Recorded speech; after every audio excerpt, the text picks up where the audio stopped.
Ration card మంజూరు కొరకు దరఖాస్తు. కొత్త రేషన్ కార్డు. కొత్త రేషన్ కార్డు ఇప్పుడు ఎవరైతే కొత్త రేషన్ కార్డు కోసం అప్లై చేద్దాం అనుకుంటున్నారో వాళ్ళకి, కొత్త రేషన్ కార్డు కోసం ఎవరైతే అప్లై చేద్దాం అనుకుంటున్నారో వాళ్ళ కోసం ఈ ఫామ్ గవర్నమెంట్ తీసుకురావడం జరిగింది. అధికారులు ఇది అధికారికంగా గ్రామ పంచాయతీ కార్యదర్శులే గ్రూప్లలో వేయడం జరుగుతుంది. ఈ న్యూస్ ని వాళ్ళు మన గ్రామ పంచాయతీ నుంచి విలేజ్ కి ఒక వాట్సాప్ గ్రూప్ ఉంటది. అవును, ఆ గ్రూపులలో వాళ్ళు ఒక పీడిఎఫ్ వేస్తున్నారు, అవి డౌన్లోడ్ చేసుకొని మీరు జిరాక్స్ తీసుకొని అప్లై చేస్తారని మీ ఇష్టం. కొత్త రేషన్ కార్డు కొరకు కొత్త రేషన్ కార్డు మంజూరు కొరకు దరఖాస్తు. మీ గ్రామము ఒక గ్రామం పలానా గ్రామం అని రాయాలి. తర్వాత గ్రామము, తర్వాత మండలం రాసుకోవాలి. పూర్తి పేరు మెన్షన్ చేయాలి. ఆధార్ కార్డులో ఏది ఉంటుందో అది మెన్షన్ చేయాలి. ఇప్పుడు ఆయన పేరు ఏదో ఏముంటది, సాయి కుమార్ అని ఉంటది, ఆయన బబ్బులు అని రాస్తాడు. నిక్ నేమ్లు, ఆ తర్వాత ఇన్స్టాగ్రామ్ ఐడీలు తండ్రి ఫస్ట్ పూర్తి పేరు. ఎవరైతే ఇప్పుడు కొత్తగా వివాహం చేసుకునే వాళ్ళకి రేషన్ కార్డు ఇప్పుడు అవసరం. ఫస్ట్ టైం అప్లై చేస్తున్న వాళ్ళకి మేజర్ గా ఇప్పుడు ఫస్ట్ టైం అప్లై చేస్తున్న వాళ్ళకి సమ్ పేరు అనుకుందాం. తర్వాత ఆయన ఆధార్ నెంబరు, ఆ వ్యక్తి యొక్క తండ్రి పేరు, ఆ వ్యక్తి ఇప్పుడు ఎవరైతే ఇప్పుడు అప్లై చేస్తున్నారో ఆయన తండ్రి పేరు. ఇప్పుడు ఒకవేళ మహిళ అప్లై చేస్తుంది అనుకోండి, భర్త పేరా లేకపోతే ఆయన తండ్రి పేరు క్లియర్ గా తండ్రి అని క్లిక్ చేసుకొని ఆల్మోస్ట్ రేషన్ కార్డు అనేది వాళ్ళ ఇంటి మహాలక్ష్మి పేరు మీదనే వస్తుంది అంతే.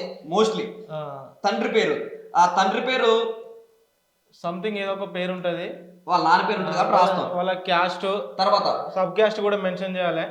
తర్వాత వయసు క్లియర్ గా రాసుకోవాలి. వయసు ఆధార్ కార్డు మీద ఎంత అవుతుందో అది వేస్తేనే బెటర్, సేఫ్ అందరూ. తర్వాత వృత్తి ఏం పని చేస్తాడు, ప్రైవేట్ జాబ్ అనుకుందాం. తర్వాత కులము ఏదో కులం, మీ ఏ కులం అయితే ఆ కులం క్లియర్ గా అక్కడ మెన్షన్ చేయాలి.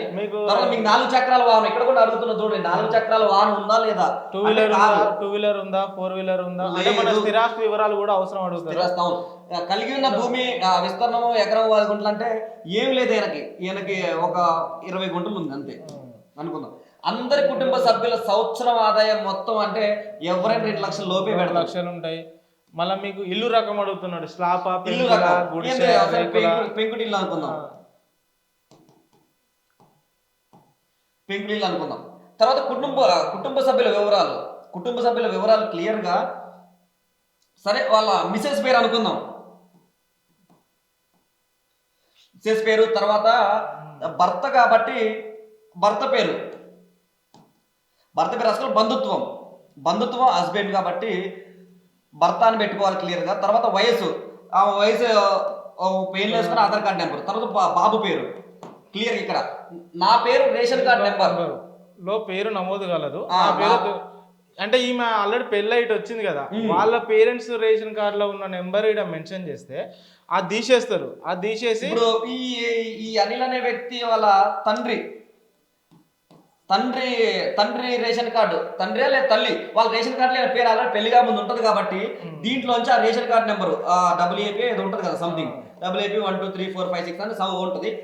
ఆ రేషన్ కార్డులో నుంచి పేరు తొలగించగలరు. ఇది ఒక అప్లికేషన్, ఇది కూడా ఒక అభ్యర్థన ఉంది. నెంబర్ ఇక్కడ తీసేయండి, ఇంకా నా పేరు రేషన్ కార్డు లో నమోదు కాలేదని మనం డిక్లరేషన్ ఇచ్చేస్తే ఈ కొత్త రేషన్ కార్డుకి వచ్చేసి మన పేరుతో ఒక రేషన్ కార్డు అనేది రిలీజ్ కావడం జరిగింది. పేరు రేషన్ కార్డు నమోదు కాలేదు, ఓకే నమోదు కాలేదు, ఇక్కడ డిక్లరేషన్ అడుగుతున్నాడు. మళ్ళీ సేమ్ ఇంతకుముందు చెప్పిన సమాచారం వాస్తవమైనది. ఏదైనా తప్పుడు సమాచారం ఇచ్చినచో చట్టరీత్యా తీసుకొని నేనే బాధ్యుని కాగలని తెలియజేస్తాను. చట్టరీత్యా అని ఎందుకంటున్నాడు అంటే, ఇప్పుడు గవర్నమెంట్ వాళ్ళు ఉంటారు, గవర్నమెంట్ వాళ్ళు కూడా నేను గవర్నమెంట్ జాబర్ కాదని ఒక రేషన్ కార్డు తీసుకున్నాను, అట్లా వాటి దృష్ట్యా గవర్నమెంట్ జాబర్ కూడా ఆ రేషన్ కార్డు వచ్చింది అనుకో, ఏదైనా కేసు ఫైల్ అయింది అనుకో, దానికి పూర్తి బాధ్యని నేనే అని ఇక్కడ ఒప్పుకున్నట్టు. ఇది క్లియర్ అనమాట. అయితే ఇక్కడ ఏదైతే ఈ సంతకానికి సంబంధించిందో, సంతకం, చిరునామా, మీ వార్డు నెంబరు, తర్వాత మండలం నెంబరు, ఇవన్నీ క్లియర్ గా రాసే ప్రయత్నం చేయాలి ఖచ్చితంగా.